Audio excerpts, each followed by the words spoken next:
So thank you very much for being here today, Chris. So can you give us a quick introduction on yourself, your role, and what does Paythru do as well? I'm Chris Chamberlain. I'm the Chief Revenue Officer at Paythru. I'd like to think of myself as a sales leader rather than a sales manager. The idea of me sitting in spreadsheets and reports doesn't really excite me. I like to kind of go out and actually meet with customers.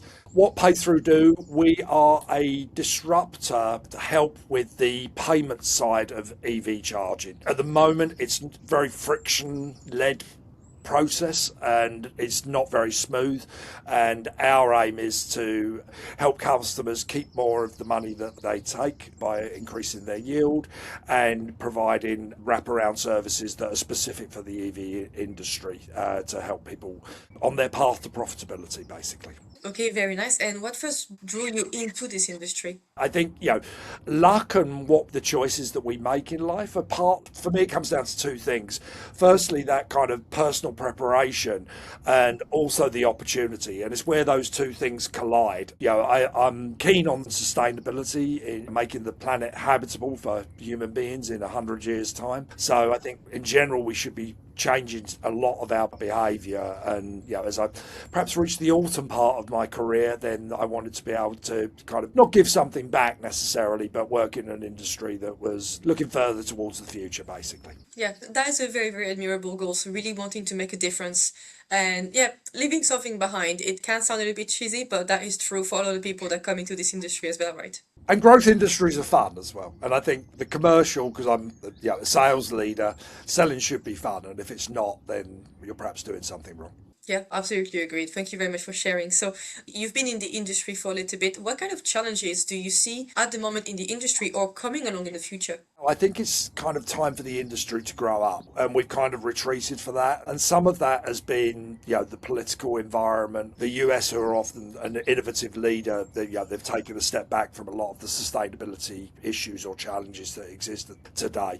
I think coming out of that hype cycle, it's not unicorns sliding down rainbows. It's about, okay, how do we build, not in sustainability, but build sustainable business that you make a profit or you at least have a path to profitability, and living in this kind of false paradise of going, oh yeah, it's like, there's free money, whether it's from government or whoever else, but making sure that the business goes through those growing pains. And we saw this, what was going on with the internet in 2001. It was ridiculous valuations for companies that were never going to make any money. There was a consolidation and the cream comes to the top. And I think that's where we are within the EV industry specifically at the moment.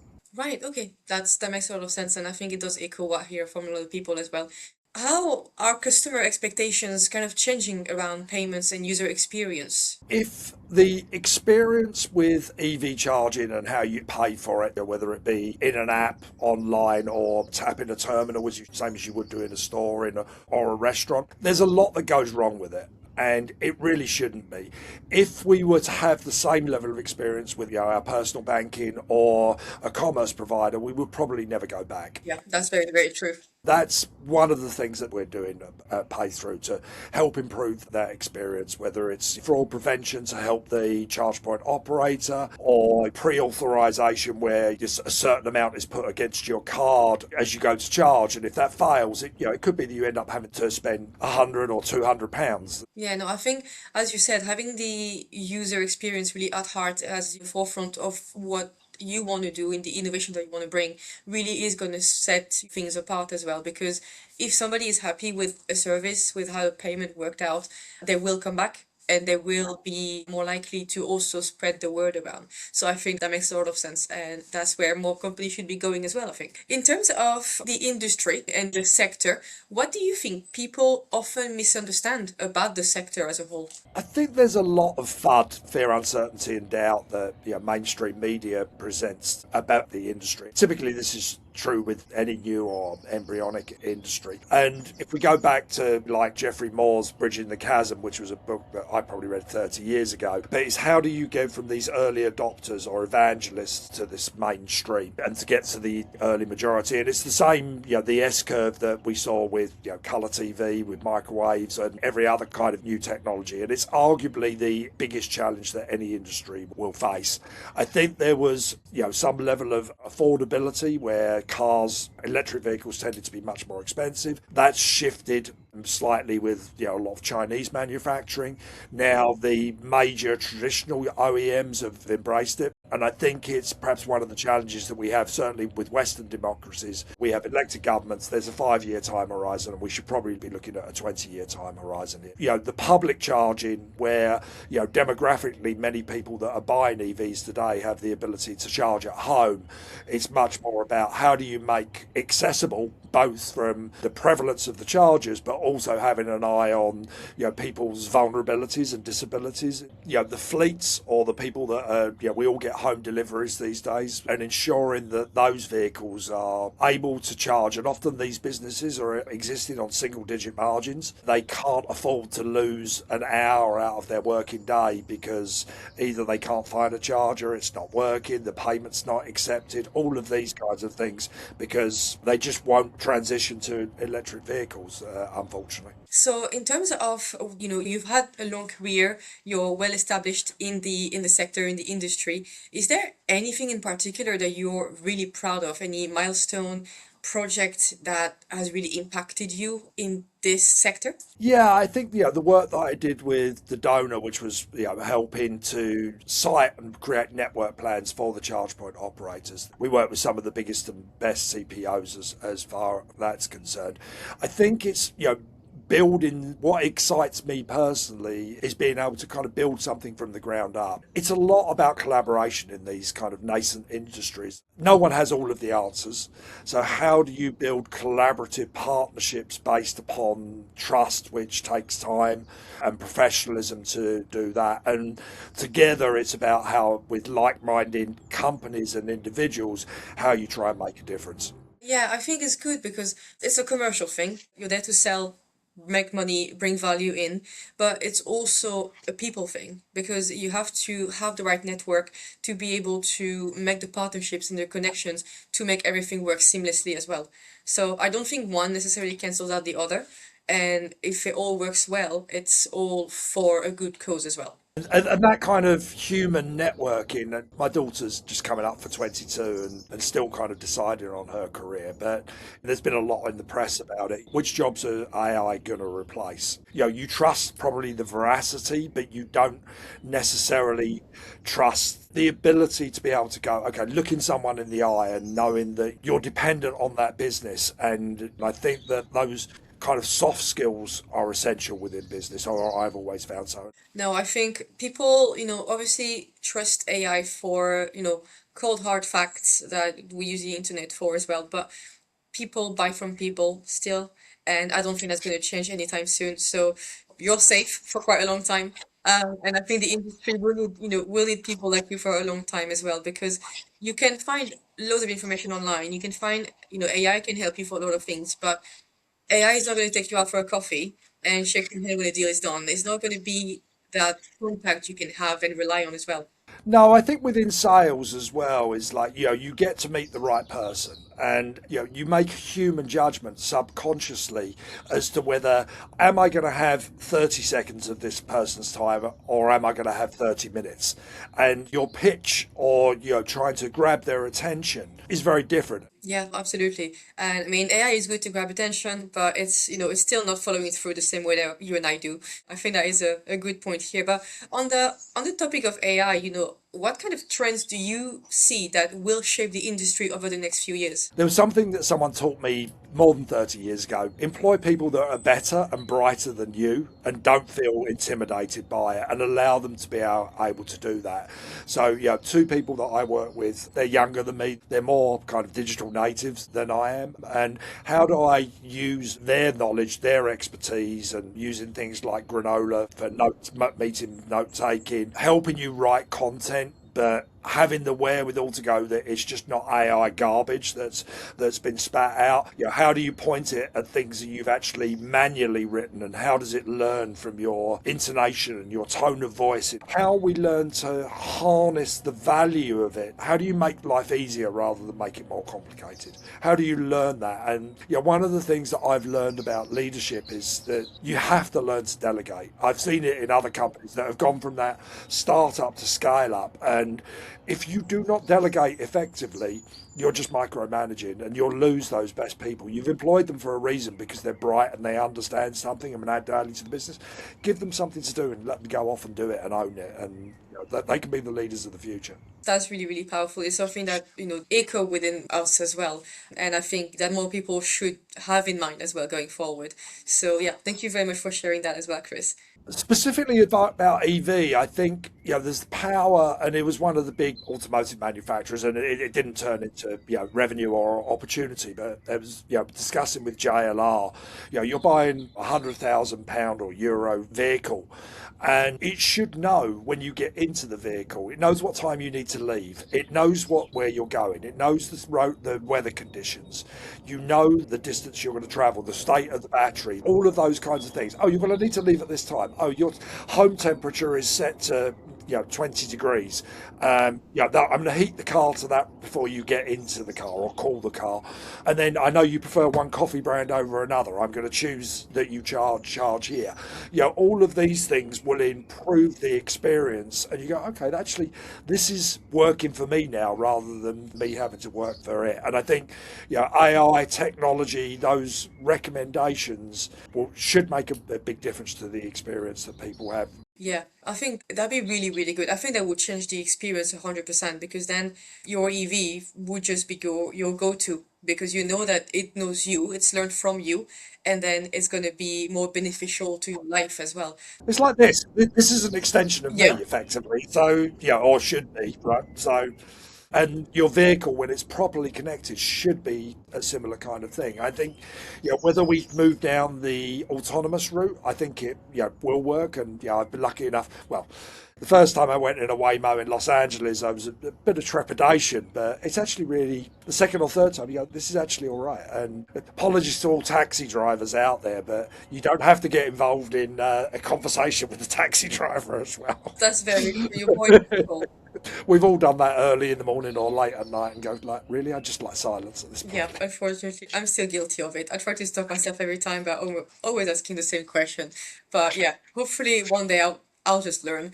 I think that is definitely a trend, when it is all well done, when the EV, when the AI learns more about you and when this extension of you is really fully a full-fledged extension, I think is really going to help people's experience and people's, life as well, interaction a lot more. So trends aside, what do you see and where do you see the biggest opportunities that are going to emerge between now and let's say 2027, 2028 in the couple years to come? So I think because of that hype cycle, there's a level of kind of being sensible. Because these things are cyclical, we should, be preparing and building for the next growth wave. Mobility needs to change, as does our humanity's behaviour with and relationship with the planet. But I think it's preparing for that next cycle and trying to identify what is likely to happen. And I think the two big things that are likely to happen are fleet adoption of both the light commercial vehicles but also the heavier good vehicles that are they can't charge in the depot because they're often covering thousands of miles from one side of the US or North America to the other. You're not going to get there on a single charge. So how do you harmonise those experiences? And then I think preparing ourselves for this kind of mainstream adoption of a different demographic, an EV driver not being a middle-aged white man driving a Tesla. This is changing. So those are the two biggest things that I believe will happen. What time frame? I can't be certain at the moment, but I think those are the things that will drag it to the next stage, I believe.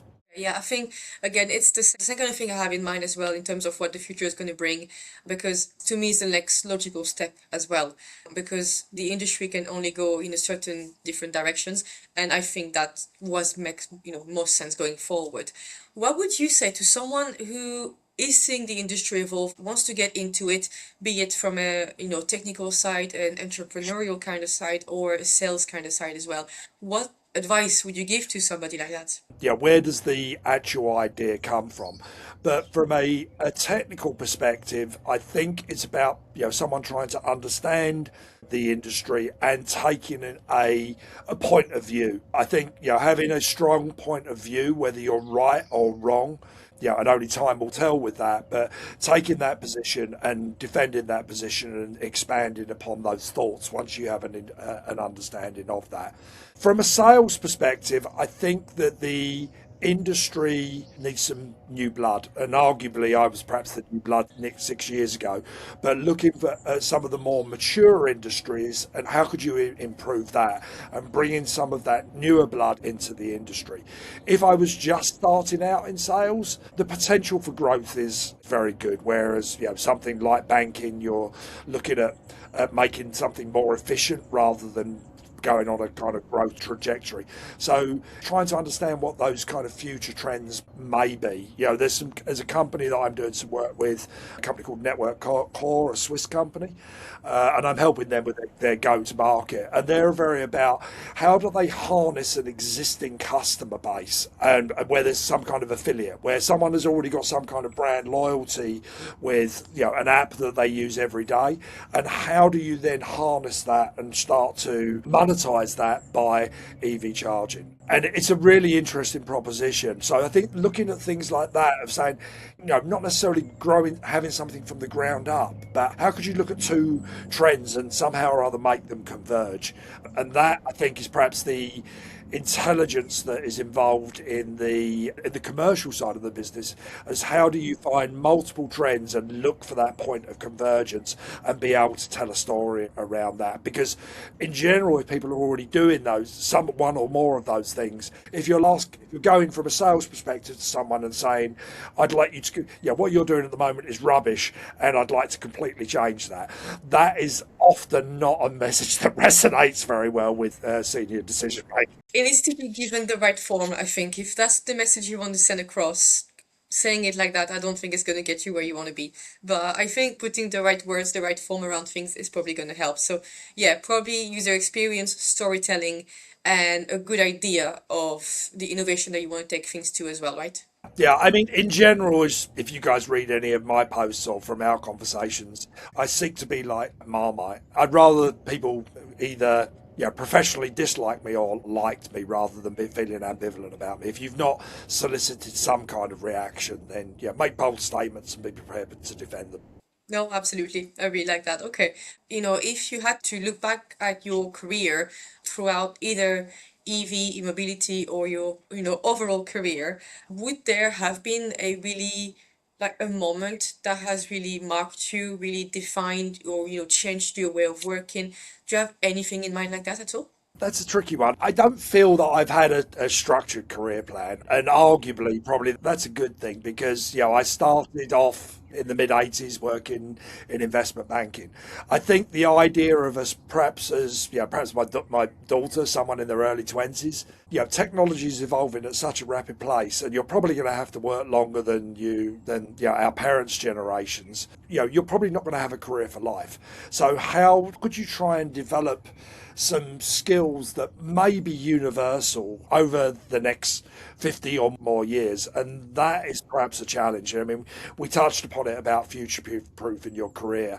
So I think, always try to be the best you can be, acting professionally, acting with integrity. And, there's many people that I sold to, 10, 15, 20 years ago. I can still pick the phone up to those people. And, we develop that personal relationship over time. Nice, and I feel like as well from talking to you now, it's been quite a few times we've had good conversations. You seem the kind of person that if you expect respect from someone, you're gonna give it as well, and then that's probably how you base your relationships with people, right? If you want to maintain that relationship, you build a strong foundation, and then it will still be there in the years to come. It doesn't always go like that, right? So In a that perfect world. Yeah, exactly. Okay, amazing. And so, obviously, we're already midway to 2026. What's going to happen for you and Paythru over the coming month for the end of the year? We've built a lot of process, and I think the company is not necessarily pivoted, but we've changed partly what we're doing. So we're working with Adyen, who are one of the world's premier payments providers, but their proposition is changing where they want to work with people in particular industries. So in the final stages of building out the what sits around like that, they're like the fraud detection, the incremental prepayments and pre-authorization, and those are going into the wild. We've recently, as I mentioned, the partnership with Visa. We're also doing a project with EV Network, specifically around the Duracell brand. So as Duracell, obviously a global brand, moves into the area. So the good news is we've got these kind of beachhead customers as far as global brands with global visibility, and now it's me and my team's responsibility to take that to a wider audience, which we're doing, and hopefully by the end of Q2 there'll be some new customer wins to talk about, and we'll continue to build upon that success and then begin to conquer the world next year. Amazing. That's very, conquering the world, very big plan, but I'm sure if anybody can do it, it's you. So yeah, that is very, very good. I always admire that kind of validation of my abilities, but then there's the hard work that has to go on in the background to Yeah, no, actually no, do no, it. no, no. That is always good. If you're doing a good job and like you're making an impact as well, having that validation, it's not something that, that is weird. It's something that you've earned. So no, I think it's perfectly deserved. Okay, so what's one conversation would you say that the industry should be having more often? How do we become profitable? Because I think, with a couple of exceptions, pretty much every charge point operator is probably still losing money. That's probably, for some of them, not sustainable in the short term, but certainly not in the medium term. So it's how do we grow up as an industry, and it's not the eco warriors that we need to convince. Although there's been a great job to get it this far. It's how do we get the OEM, the fleet businesses, and make it EV driving or cleaner mobility accessible for everyone, basically. Right. That's yeah, very, very good thoughts. Okay, and I think a let's say close to final question. So obviously in sales, there's a lot of relationship building. Are we going to see you at any conferences or events in the coming months? What are your plans? Yeah, so there's a couple of things. I'm going to the Move show, which is in London in the middle of June. I haven't finalised it yet, but I'm probably going to go to Power to Drive in Munich towards the end of June. And I will put a plug out there as far as I've just started doing my own podcast with a colleague of mine, or friend of mine, Sagaya. It's called Blame My Generation. So it's essentially her blaming my generation, because she's a little younger than me, for some of the kind of planet mistakes that we made. So we're taking an unserious look at serious issues. Trying to close business in Q3 as well, which is always one of the. Every quarter has its own challenge, but Q3 with people being off for weeks and taking vacation or holiday time is always a challenge. Bit of more of a challenge. Yeah, you try to call someone, they're on the beach somewhere, then next week they're somewhere else, and you just can't speak to them for about 4 weeks.